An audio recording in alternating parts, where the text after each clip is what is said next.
شو عم تعمل عمو؟ نقى خبز.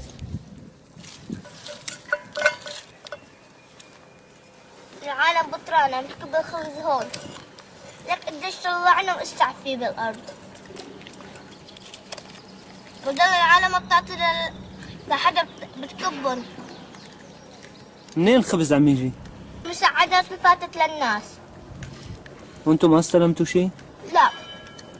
لو استلمنا شيء في عنا اكيد ما كنا نجينا لهون لنقطع خبز وناكله.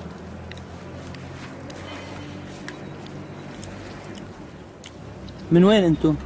احنا من الحجر. كل عمل هدنة الا الحجر ما عملت هدنة.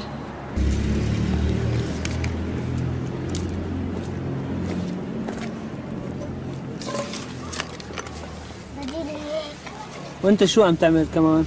هذا اخي عم يلم معي خبز. باكل نحطه مع الشوربة عم نعمله.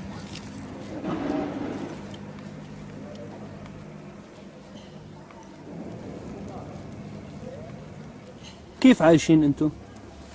عايشين بس على شوربة المي، على شوربة البهارات، على بهارات الاندومي والماجي. قديش صار لكم على هالوضع؟ انا فترة على الوضع. شي قلنا شهر. اهلكم موجودين؟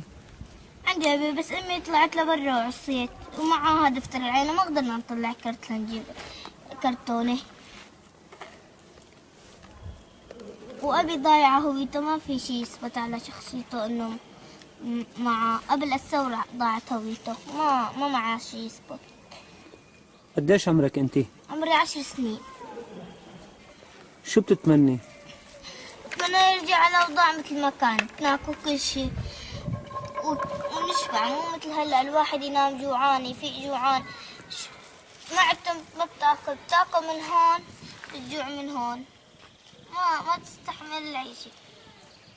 أمي طلعت من الجوع بس رحنا بدنا الصبر كل الثورة بيصبر إسا.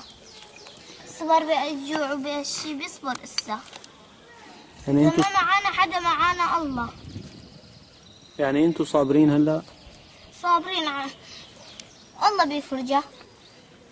شو بتوجهي رسالة للعالم اللي تخلت عنكم؟ ما بوجه لشي ما بلا كله طلع تركنا شو مين ضل معنا؟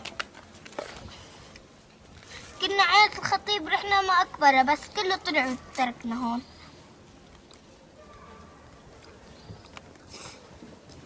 ما بحكي للعالم